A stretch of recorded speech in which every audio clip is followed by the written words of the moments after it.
Trust me, Phyllis.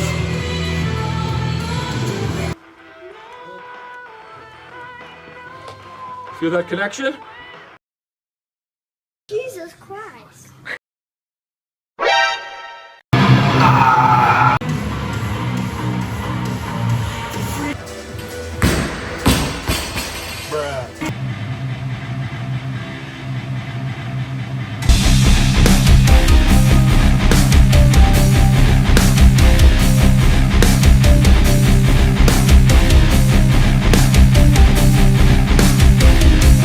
Welcome back to another training vlog.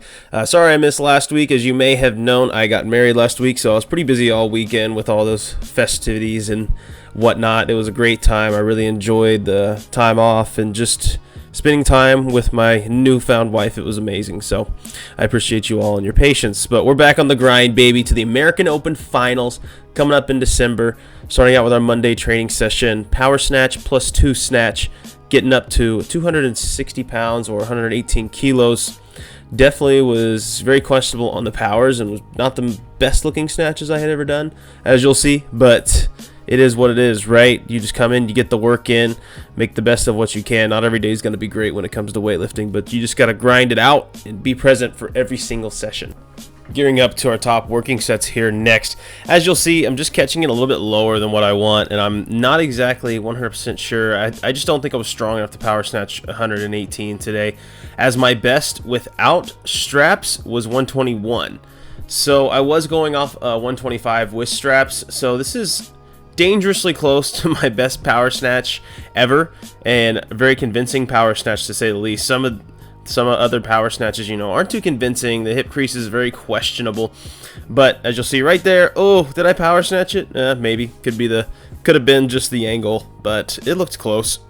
In our cycle right now with Ailey Athletics, I think we're 7 or 8 weeks out from the American Open Finals. We're finishing up our strength cycle, so heavy pulls, heavy squats, just building a lot of leg and back strength as we go into this really intense cycle of the snatch and clean and jerk lifts. So this might be the last week of heavy pulls and snatches for all I know.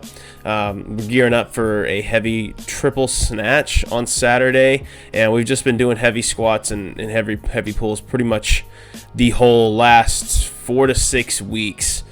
We got 6x3 heavy back squats tonight at 455 pounds or 206 kilos, which is around 80 to 85% of my best single or projected single. I'm projecting my best single to be about 250, so we'll see how that runs if we end up doing a 1 rep max sometime soon.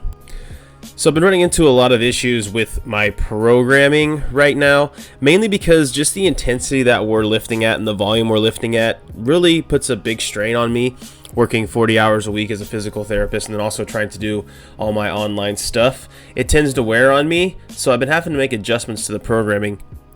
Pretty sure right now with what I'm doing, I'm running a program that's very similar to a lot of Alex's other national lifters, who mainly, I'm not sure if all of them work full-time jobs or a lot of them also do online training and coaching as well. So they're busy too, but it's a different type of work, right? Doing online coaching or coaching others as compared to being a physical therapist. I don't know why, but it just wears me out a lot being a physical therapist for 40 hours a week, running around from patient to patient and teaching exercises. It tends to be a good strain on me as I go into my sessions later at night. Like tonight, this session here was done after an 11-hour work day. I think I'd seen around like 16 or 17 patients that day, which isn't absolutely crazy, but it adds up. So cutting back to the programming, my recovery is not the same as some of these other athletes that Alex is also coaching, so I do have to make some adjustments to my program whenever my fatigue is really catching up to me, whether that be dropping some of the weight and keeping up with the sets and reps, or dropping a set or two and just keeping up with the intensity. I just kind of manipulate some of those as well and just give myself that really good training stimulus. And this is tough to do as a beginner or very novice lifter, because one, you don't really know what your sweet spot lies in when it comes to doing all these other activities, and when it comes to manipulating your volume and your intensity and your sets. It's gonna be different for everybody, which one will give you the most optimal stimulus when it comes to each lift with specific volume, sets, and reps. So when it comes to making adjustments to your programming when you have a coach who's doing your programming, it needs to be within reason. Don't go completely off program. Go max out lifts whenever you don't need to be maxing out lifts. Try to keep it very similar to what you're doing. Your coach has a plan, and his programming has an end goal. So if you go way off the rails, it's really going to make it difficult for that end goal. The other thing too is you have to take accountability for your programming too as well. Although you are paying a coach to write the program for you and to give you tips and tricks on how to do the lifts better, little cues and things, ultimately you are in 100% control of your programming. And if you don't take the accountability for making the adjustments to your programming and whatever works best for you and keeping yourself at the best position, then you're not going to make the best amount of progress. Okay, your training is your training, and your coach can only do so much. He doesn't know everything you feel, know everything that goes on in your life. So you have to take 100% accountability for your programming and what you do during that time. And so to that accountability aspect, there's been times whenever I've had a coach and I've thought to myself, like, this coach isn't doing me the best. I don't enjoy this coach. I don't like his style. I don't like the programming. I don't like what I'm receiving. But then I just kind of bring it back and I say, this coach is doing their best. They're giving me everything they have. And at the end of the day, you have to be accountable for your training. You can't put all of your progress and everything in a coach's hands, because if you do that, you're never going to achieve the best results that you have. You have to be one with your own training. You cannot just let them take the driver's seat. I like to describe it as the coach is a shotgun rider in your car. You're the driver. The coach has the map and tells you which way to go and how to get there the fastest. But you can decide if you want to drive both of you guys off a cliff and not listen to the coach in the shotgun rider giving you directions. So when it comes to programming, take accountability and really take action for what you're doing in the gym. So here's our Tuesday session. This was power clean plus jerk from the blocks. 140, most of them were power, some were pretty questionable, especially here as I got to the end. They're definitely very heavy powers for me, especially after just being a little more fatigued, just kind of building in, especially with all the strength training we've been doing.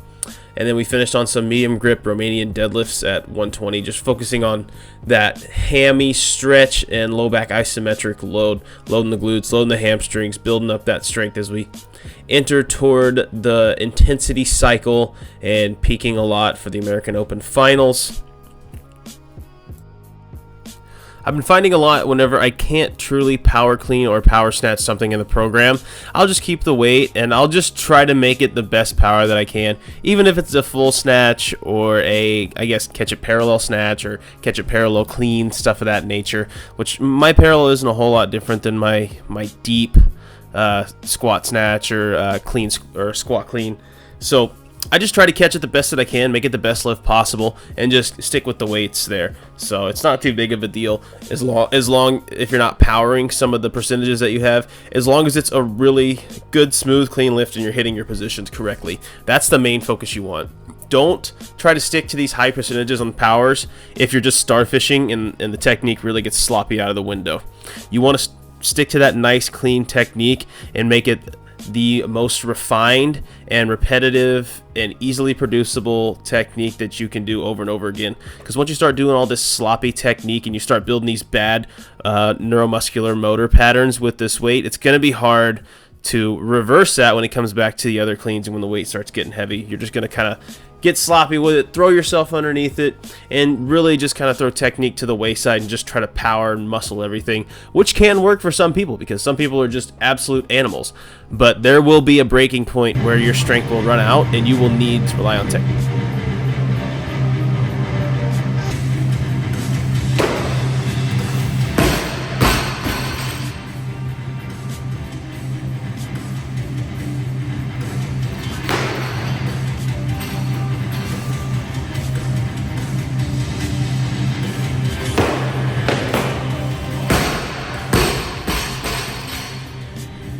Now we're on our Thursday training session, which was power clean, and jerk from the floor at 140 kilos. A lot of power stuff this week as we lead into the weekend, but these felt really good. I felt really strong. I was really focusing on a nice smooth pull off the floor, keeping that tempo, and then once you get past the knee, exploding up and finishing really aggressively toward the top. I find sometimes if you just yank off the floor and don't focus on keeping that position right off the floor, it's really gonna mess you up. I find most people will miss a lift off the floor. They're not gonna miss it because it's too light or they throw it behind them or something. The bar will deviate from its path much easier off the floor, because that's one of the hardest positions for people, is pulling off the floor. This is why people can hang clean really heavy weight, or these throwers can do like 400 plus pounds or something, all just from the hang position. But the second you have them go from the floor, it's all cattywampus, because they really can't get in a nice solid compact position and keep that position past the knee as they go to do the lift. Finished up our Thursday with some heavy strength movements, 2 sets of 3 at 190 clean pulls, and then 3 sets of 2 at 200. And then we had some 6x3 front squats at what would be 85% of your projected 1RM, which was 187 kilos for me. Personally, I knew I would have not been able to complete a 6 set of 3 at 187 kilos, so I decided to work up on the triple at 170, 175, 180, 185, and then do my last 2 at 190 if I thought that was pretty doable, which we'll find out if I'm able to do that or not here in the coming videos. But as you can see, my 200 pull, personally, I didn't think looked the greatest. I didn't like the way my back looked off, you know, and some of my positions off the floor, but it is 200 kilos and it was heavy. So first set here at 170 for a triple, felt really good. I was pretty happy with how this felt. Recently, I think it was like 2 or 3 weeks ago, I hit a PR triple front squat at 200. So I knew I could definitely triple somewhere around 180 to 190 today for sure. I just wasn't sure for how many sets I could have done it for. Next set was 175 for a triple and moved pretty well. All these felt really good. 80 felt pretty good, as you can see. It's moving fast, it's moving good. Nice good control to the bottom, exploding out of it. So I wasn't disappointed with how these felt today. I thought these were going to feel a lot worse, but they didn't feel too bad. We're going to get up to 185. Let's go. Grinding through. As you can see, things are starting to slow down a little bit. We're starting to get to that absolute strength a little bit more for me, especially as we get toward the end of this session with a lot of heavier weights. 190, baby. Let's go. Come on. Gotta get that. Darude. Whatever, how do you say his name? I don't know.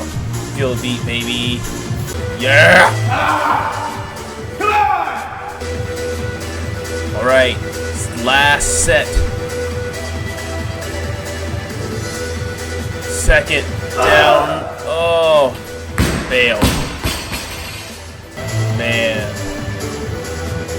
But we loaded up and came back. We came back for it again. We didn't let that stop us.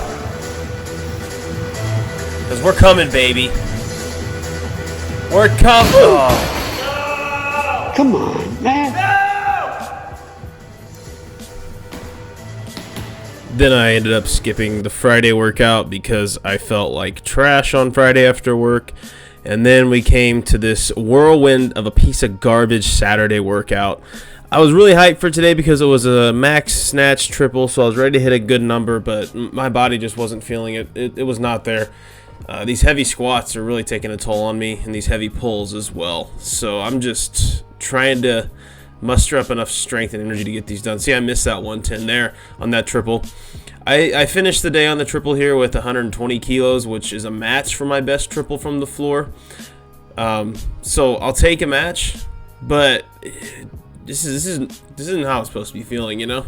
It's one thing to feel tired in your program, like you're just a little tired, but you can still hit the numbers, you still, you know, get hyped for lifting, but I'm not even getting hyped for the lift anymore. I'm just like drained, tired, I feel slow.